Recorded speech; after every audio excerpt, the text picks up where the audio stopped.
Quero cumprimentar os brasileiros dessa nossa pátria amada, ultrajada, violentada Brasil. Dias difíceis, né? E que faremos nós? Eu já tenho dito publicamente que o Congresso Nacional tem que parar o Supremo Tribunal Federal.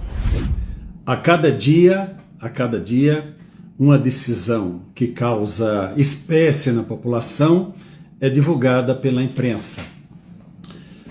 Há um tempo atrás nós falávamos só de Alexandre de Moraes, que é um juiz arbitrário, é um ser que não sei nem como adjetivá-lo, não é? Mas ele tem prazer em ser o que ele é, um algoz, né? Um tirano. Mas até ontem um senador, que era ministro da Justiça, agora está no exercício do cargo de senador e que vai tomar posse no Supremo Tribunal Federal, da tribuna do Senado ele disse, olha, é o Dino, né? Eu falo com tranquilidade porque eu fui para as ruas no dia 10 de dezembro para dizer Dino não. Mas ele disse, olha, não é Alexandre de Moraes, é o Supremo Tribunal Federal. E ele tem razão, porque as decisões de Alexandre de Moraes, por mais absurdas que sejam, elas têm sido referendadas pelo Supremo Tribunal Federal, na sua quase totalidade, exceção dos ministros André Mendonça e Nunes Marques. Os demais estão ali todos concertados e sob o comando, é triste dizer isso, né?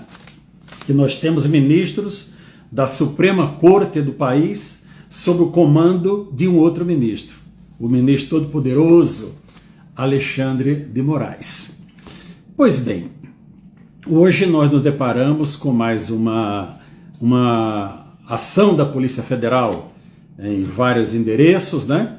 Mas tendo como alvo principal, indiscutivelmente, o presidente Bolsonaro, que aliás já foi agravado quando da busca e apreensão do seu filho Carlos Bolsonaro, que é vereador no Rio de Janeiro, mas o mandado saiu, mandado itinerante, e foi atingido na casa do genitor. Eu tenho ouvido e assistido muitas manifestações de parlamentares, do povo, manifestações de, olha, vamos fazer isso, ou fizeram isso, apontando o que já foi feito. Gente, os abusos do STF e do TSE, que é um puxadinho, é um anexo, um apenso do Supremo Tribunal Federal, nós já sabemos. Vamos ficar discutindo o passado? Só se for para contextualizar. Nós temos que discutir, são ações concretas para interromper essa escalada autoritária, abusiva, absurda que está acontecendo no nosso país. A solução, ela deve estar dentro do Congresso Nacional. Os senhores parlamentares, deputados e senadores receberam a nossa procuração. Nós dissemos, olha, os senhores nos representam. Nós somos o poder, mas nós estamos dando a representação para os senhores exercerem esse poder em nosso nome. O Congresso está fazendo esse papel? Quem deveria fazer o controle direto é o Senado Federal. Vai fazer? Não vai. O senhor Rodrigo Pacheco é um moço fraco. Ele vai passar para a história como zero, né? Por a sua omissão, pela sua conivência com tudo que está acontecendo. Temos ali meia dúzia de senadores guerreiros, uma meia dúzia, não passa disso também não, que vai lá para a tribuna, que confronta, e na Câmara um quantitativo bem expressivo de parlamentares que têm mostrado que exercem o seu mandato com a confiança que foi depositada pelo povo. Então a primeira ação, ela deve ser do Congresso Nacional. Eu já tive a oportunidade de dizer a alguns parlamentares que o Congresso Nacional deve parar, obstruir 100% as suas atividades, parar totalmente. Até quando? Até quando o Supremo Tribunal Federal voltar a cumprir a Constituição. Não adianta essa historiazinha de Rodrigo Pacheco, vou fazer a PEC para mandato de ministro do STF. Vai adiantar o quê? Adiantar o quê? Atinge os atuais ministros abusadores? Não, não atinge. É para os futuros. Então, na prática, para nosso dia a dia hoje, não resolve nada. Então, como o Congresso, se o Congresso não reagir, e parece estar dando... Enfim, nós já não estamos acreditando mais, a solução, meus conterrâneos, é o povo parar esse país. Você vai me dizer, mas Sebastião, nós vamos para a rua para sermos vigiados, que aliás o presidente do TSE, Alexandre de Moraes, criou um grupo aí, ele próprio anunciou, um grupo para monitorar as pessoas. Instrumento próprio das ditaduras, das piores ditaduras. Porque na ditadura você já espera que isso aconteça. Mas num país que se diz democrático, você não espera uma atitude dessa, vindo de uma corte que é uma corte administrativa, mas infelizmente foi colocada na Constituição como sendo um tribunal superior. Não é isso? Então, como faríamos essa paralisação? Eu vou tratar disso no final com vocês. Eu vou encerrar propondo essa paralisação para o nosso país. Qual a razão de tudo isso que está acontecendo conosco?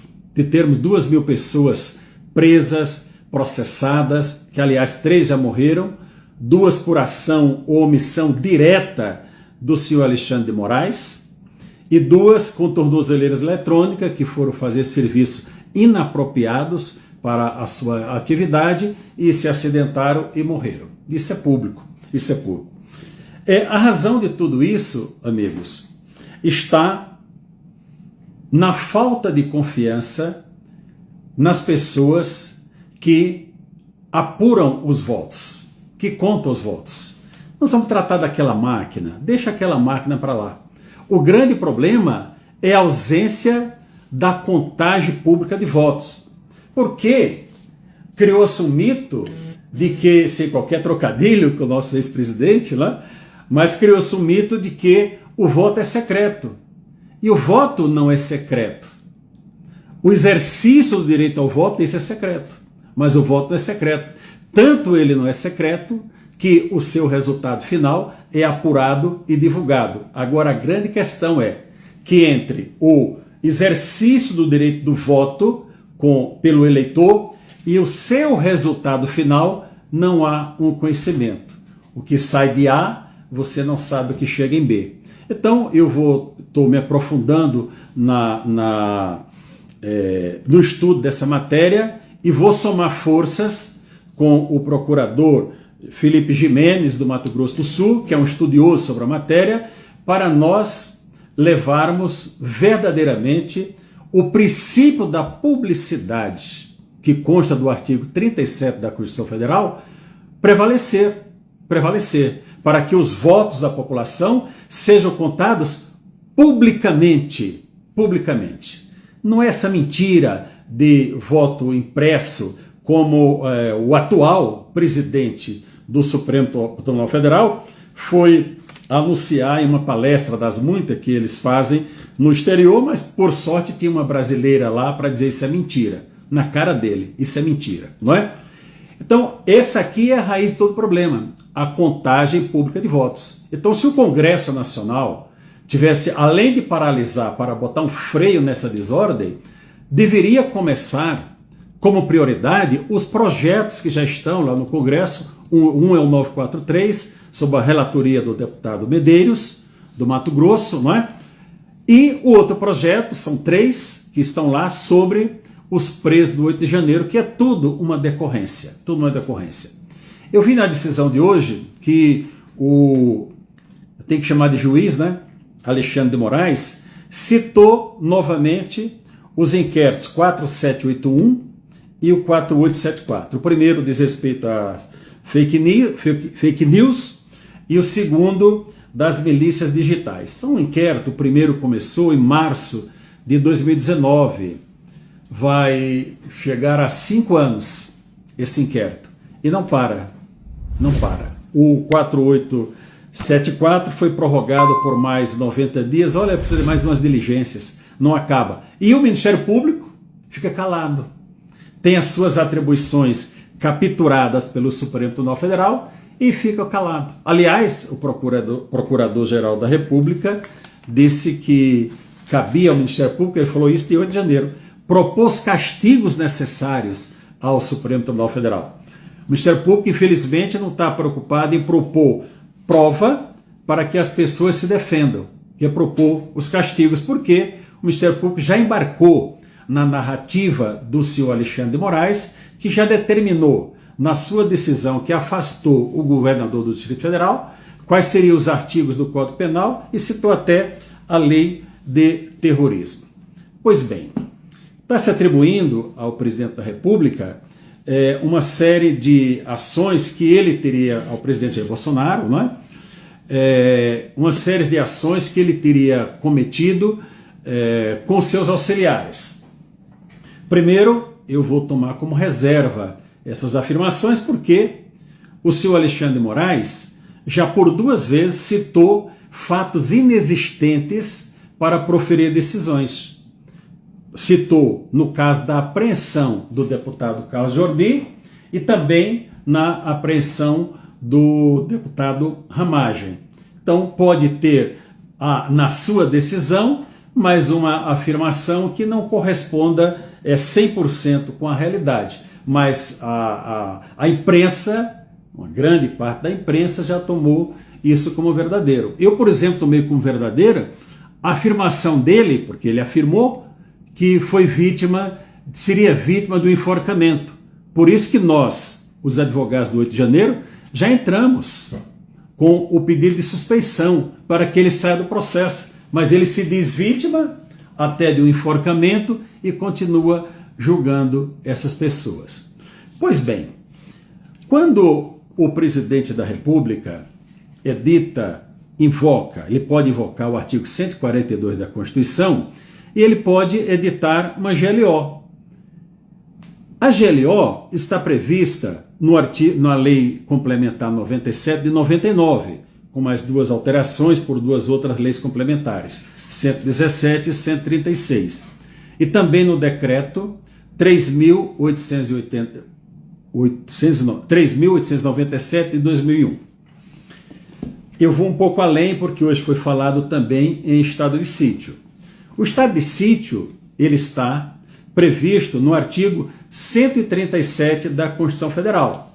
Mas o que diz o estado de sítio? O presidente da República, para decretar o estado de sítio, ele necessita obrigatoriamente, ele pode decretar, ele necessita ouvir o Conselho da República e o Conselho de Defesa Nacional, que estão elencados no artigo 89 da Constituição e 91. Aí diz aqui, vou no 91, porque trata diretamente do estado de sítio, diz o Conselho de Defesa Nacional é órgão de consulta do presidente da República nos assuntos relacionados com soberania nacional e a defesa do Estado democrático, e dele participam os membros natos. Aí vem aqui a relação: vice-presidente da República, presidente da Câmara dos Deputados, presidente do Senado Federal, ministro da Justiça, ministro da Defesa, Relações Exteriores, Planejamento, comandantes da Marinha, Exército e Aeronáutica, e depois vem a competência. Veja, para a decretação do estado de sítio, haverá de ser consultada obrigatoriamente essas entidades e essas pessoas que eu acabei de citar. Aí eu volto para o artigo 137. Eu estou passeando aqui pela Constituição, que eu espero, a Constituição está aqui, ó. Eu espero que uma parte dela esteja em vigor. Quando vai tratar do estado de sítio, diz o presidente da República, ouvido essas pessoas, pode solicitar ao Congresso Nacional autorização. Então veja, a Constituição estabelece que o presidente da República pode solicitar autorização ao Congresso Nacional para decretar estado de sítio e também o estado de defesa, que está no artigo 136, ouvidas outras entidades. E o artigo 84 da Constituição diz o seguinte: compete privativamente ao presidente da República. Inciso 9, decretar estado de defesa e estado de sítio. Perceberam? Então, como é que o presidente da República, se entender que algo de anormal está acontecendo no país, procede? Ele solicita ao Congresso Nacional. E como é que essa solicitação é feita? Imagine que vai ser decretado, chega a essa conclusão, decretar estado de sítio. Será que sai da cabeça do presidente da República? Vou decretar o estado de sítio e no outro dia está no Diário Oficial?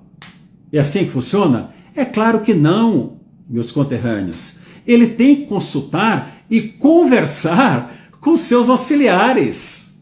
Ele tem que dialogar com seus auxiliares, inclusive da questão da conveniência, da oportunidade, das consequências. Ele vai consultar quem? Consultar o desembargador Sebastião Coelho? Imagina, eu era desembargador na ativa, ele ia consultar a mim para estado de sítio? Evidente que não. Ele iria consultar, teria que obrigatoriamente consultar os seus auxiliares. E como é que consulta os seus auxiliares? Por gestos? Conversando, não é isso? Então, essa falação que está hoje, olha, era minuta de não sei o que, tal. E se tivesse uma minuta, e daí? E daí? Tinha uma minuta, olha, realmente entendemos que é caso de decretar uma GLO, ou de decretar um estado de sítio, ou estado de defesa. Inclusive tem uma minuta, que não apareceu a minuta ainda, né? Essa minuta está como as imagens lá do aeroporto de Roma, né, Alexandre de Moraes? Que o senhor não mostra. O senhor é vítima, mas não mostra. Onde ele atinge, o senhor não mostra, não é? E onde está a previsão de tudo isso? Está no artigo 359 do Código Penal. O artigo 359 do Código Penal, ele estabelece o título diz, dos crimes contra as instituições democráticas. E vem o elenco, vocês já estão acostumados com isso, em razão dos presos do 8 de janeiro, não é? Tem que estar elencado, não é? Um crime para acontecer, para ter a persecução penal, eles têm que estar elencados no ordenamento jurídico. Não há crime sem lei anterior que o defina. Eu volto novamente para o Alexandre de Moraes, porque esse ser, eu não sei nem se posso chamá-lo de ser humano, porque ele não tem humanidade. Ele não tem humanidade. Mas esse ser, quisesse esse cargo de ministro, ele disse na comemoração que fizeram dos atos antidemocráticos de 8 de janeiro, ele disse, olha, quem for para a rua comemorar o golpe, as palavras dele, é crime e pode ser preso. Onde está previsto? Ele que foi lá comemorar o golpe, infelizmente dentro do Congresso Nacional, e dizer que não quer apaziguamento, que não quer que essa nação tenha paz. O apóstolo Paulo, para os cristãos, ele diz, olha, quando depender de vós, tendes paz com todos. Quando depender de mim, eu quero ter paz com todos. Agora, eu não posso ficar esperando paz de alguém que quer guerra comigo. Se alguém quer guerra, nós temos que nos preparar para a defesa. Para a defesa.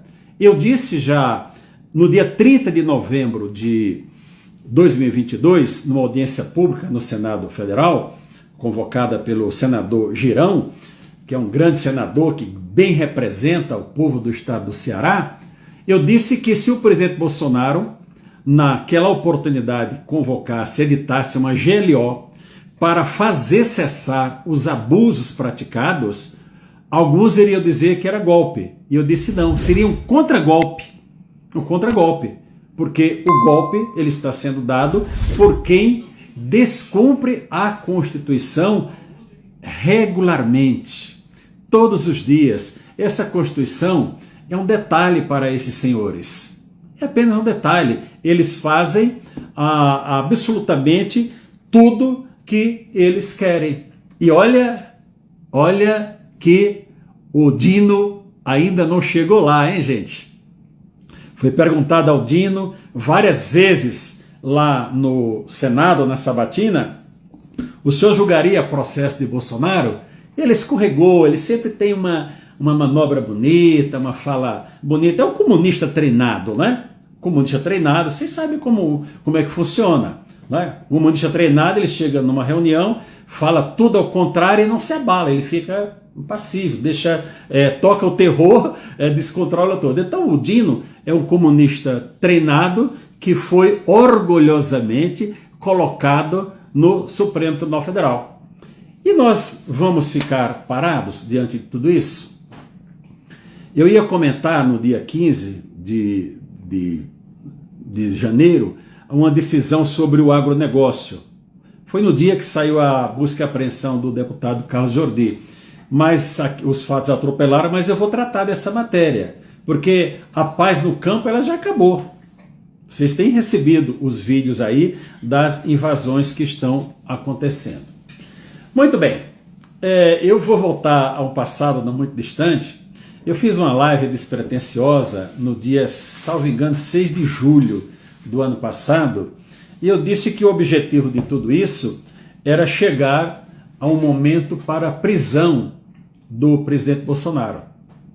Alguns disseram, Sebastião, que exagero, e eu falei naquela oportunidade, olha, os fatos estão mostrando. E hoje, essa decisão, ela é um prenúncio. Ela é um prenúncio, né?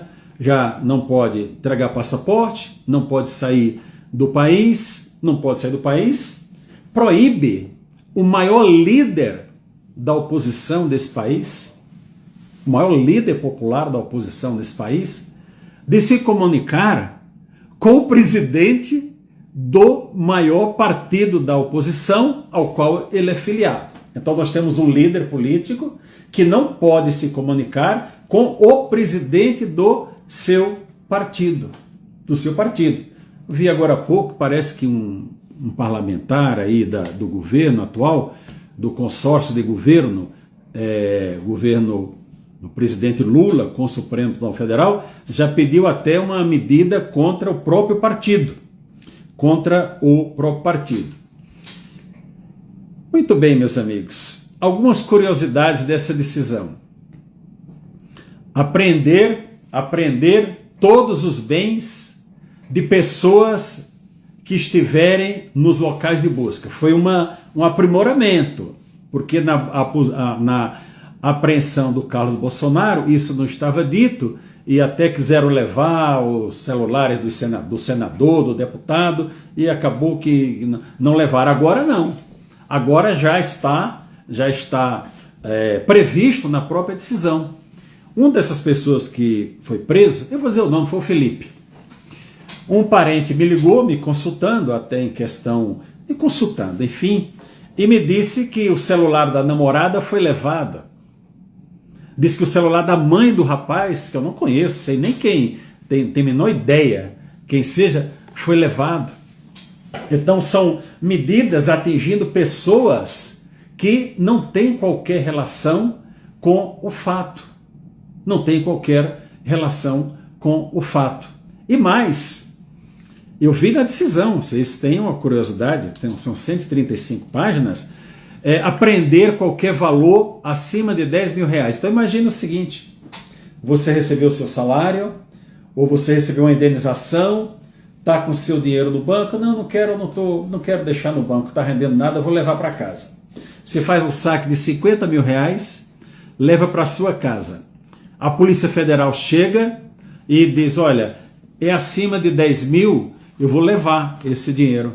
Ele diz, mas olha aqui, meu extrato, eu saquei esse dinheiro do banco ontem, é meu, é da minha conta? Não, mas a decisão diz que tem que levar todo o valor acima de 10 mil reais. Então, meus amigos, isso não está certo. Isso não está certo, isso é uma indignidade. Isso é uma afronta. E muitos fatores estão contribuindo para isso. Hoje foram atingidos vários oficiais das Forças Armadas. Por quê? O atual presidente do Superior Tribunal Militar, que eu não vou me dar nem ao trabalho de citar o nome dele, é um brigadeiro. Parece que foi motorista do presidente atual, né? Motorista de avião, parece. Líder, não conheço a pessoa, mas quando o Alexandre de Moraes disse, preste atenção no que eu vou lhe dizer, disse, olha, tem crime militar e crime demilitar. Caberia ao presidente do Superior Tribunal Militar dizer, não senhor, aqui não. O militar que cometer crime, ele tem o estatuto próprio, ele é julgado pela Justiça Militar Federal. Seria uma resistência. O que fez lá o senhor presidente do STM? Eu concordo. Ele não tinha nem tomado posse ainda, hein, gente? Eu concordo com o ministro Alexandre de Moraes. Quer dizer, poderia ter tido ali uma resistência. Ele foi fraco. Um militar fraco. Um juiz fraco. Mais do que um militar fraco, foi um juiz fraco. O que aconteceu? Toda a investigação que estava sendo feita cuidadosamente pelos zelosos membros do Ministério Público Militar, algumas já em estágio avançado, foram todas levadas para o senhor Alexandre de Moraes, para ele colocar nos inquéritos secretos. Eu fiquei abismado com aquela decisão. Eu até citei um exemplo que envolvia foi noticiado o comandante deixa eu recusar uma ligação aqui, amigos, do comandante militar do Planalto, não sei qual a situação jurídica dele, mas ele teria comparecido ao Palácio do Planalto nos fatos do 8 de janeiro. Então, veja, se ele vai responder, certo? Ele vai responder por crime militar. Um militar no exercício da sua função,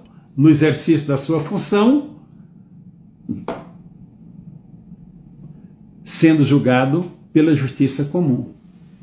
Então, essa é a realidade.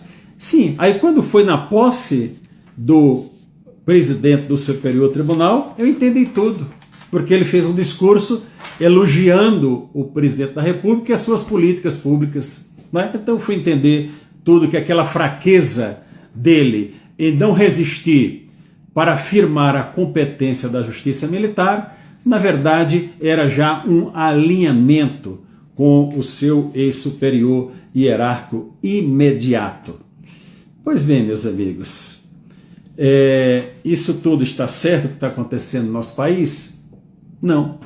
Nós que defendemos os valores de Deus, pátria, família e liberdade, vamos continuar de braços cruzados, ou até fazendo uma live como essa que eu estou fazendo aqui, trocando mensagem do WhatsApp, se revoltando quando encontra um amigo, nossa, que absurdo, isso não está certo. Nós vamos continuar nesse patamar? Não. Eu acho que o Brasil tem que ir para uma paralisação nacional. O empresariado brasileiro, todos, setor de logística, agronegócio, os industriais, o comércio, todos têm que fazer uma união e parar esse país. Por quê? Os senhores podem até salvar os seus bens agora, nesse momento, mas ali na frente não salvarão. Sua casa será invadida, suas propriedades serão invadidas, os senhores serão processados. Se resistir a uma invasão de terra e morrer alguém, olha que crime contra a humanidade, não é? É o único setor, eu sou muito claro nas minhas coisas, o único setor que eu não concordo com paralisação é o setor de saúde, porque o hospital tem que socorrer aquelas pessoas que estão ali para não morrer, e o corpo de bombeiros para levar as pessoas acidentadas. Fora disso, tudo pode parar. Eu quero ver esse país ficar 30 dias sem produzir, 30 dias sem ter fonte para incidir impostos, para arrecadar os impostos para essas festas que nós estamos acostumados a ver, para financiar, mandar 1 bilhão para um lugar, outro bilhão para outro. Você vai me dizer, Sebastião, por que não vamos para as ruas? Não vamos para as ruas. Bom, isso caberá às lideranças políticas do nosso país fazer essa convocação. Tem um perigo muito grande. Então a paralisação inteligente é todo mundo em casa. Empresário do setor de logística, pare os seus caminhões em casa.